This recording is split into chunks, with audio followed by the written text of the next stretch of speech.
Hôm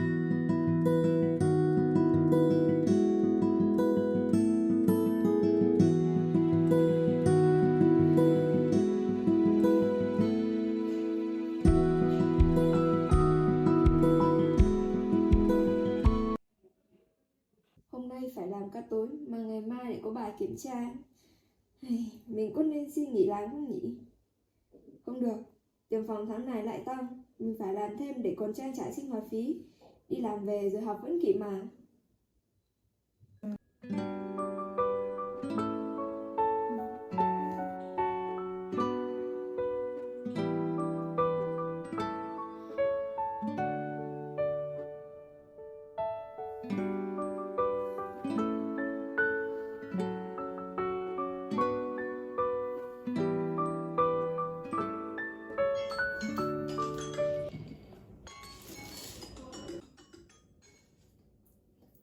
Alo mẹ à? Con vẫn ổn mà mẹ.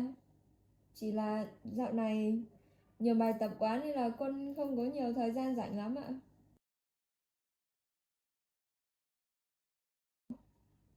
Điểm số vẫn tốt ạ. Con vẫn ăn uống đều đặn mà mẹ. Vâng, khi nào con cần thì con sẽ gọi cho mẹ. Con chào mẹ ạ.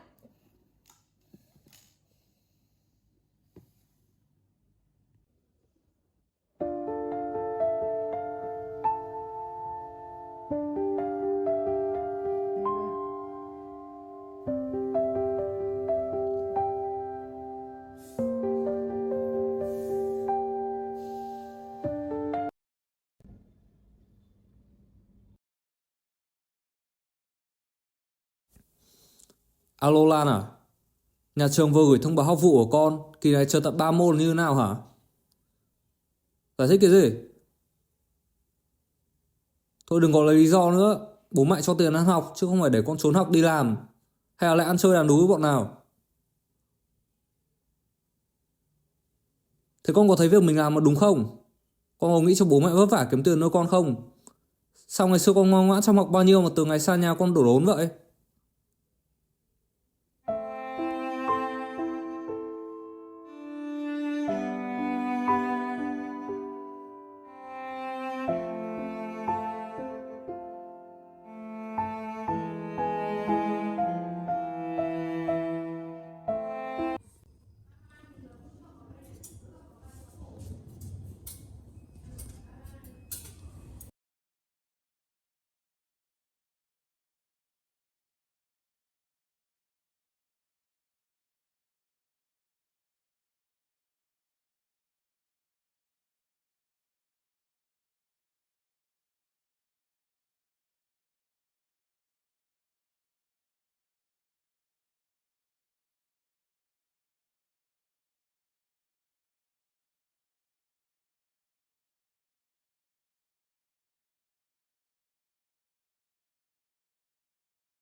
Alo, Lan à? Ba mẹ lên Hà Nội, hai mẹ con mình gặp nhau nói chuyện chút nhé.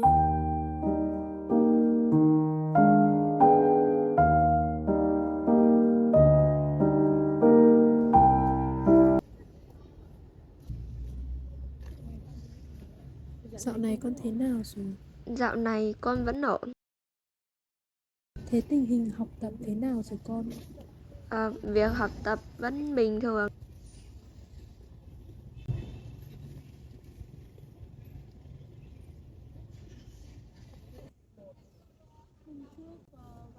Vài hôm trước mẹ có dọn phòng cho con. Hôm trước mẹ dọn phòng thì tìm thấy được cuốn nhật ký cũ của con. Với lại hôm mẹ vừa nghe bố nói về cái vụ con nợ môn, nên là mẹ muốn gặp con để hai mẹ con có thể chia sẻ trực tiếp với nhau, để hiểu rõ nhau hơn. Với mẹ muốn xem con nghĩ gì và muốn gì. Con mệt lắm mẹ à. Con sợ nhưng không dám nói với bố mẹ. Sợ bố mẹ thất vọng. Thật sự con rất mệt. Mọi thứ cứ rối cả lên. Con không biết mình nên làm gì và không nên làm gì. Con không biết mình có nên làm điều mình muốn hay không. Hóa ra lâu nay mẹ đã dạy con sai cách, nhưng mẹ lại cứ tưởng là mẹ đã dạy con đúng cách rồi, và như thế là tốt cho con. Nhưng con lại cảm thấy đau khổ và áp lực như vậy. Nếu mà con nói sớm cho bố mẹ biết thì chắc sẽ không có tình cảnh như này. Bố mẹ cũng là người có lỗi, thế nên là gia đình mình từ nay sẽ tâm sự nhiều hơn và gặp mặt nhau nhiều hơn để chia sẻ, tâm sự những gì xảy ra trong cuộc sống với nhau. Mẹ sẽ không phớt lờ những cái tâm sự hay là những cái lo lắng của con như ngày trước nữa. Vâng, từ lần sau con sẽ mở lòng và nói chuyện với bố mẹ để gia đình mình hiểu nhau hơn. Con sẽ không giấu giếm bố mẹ nữa.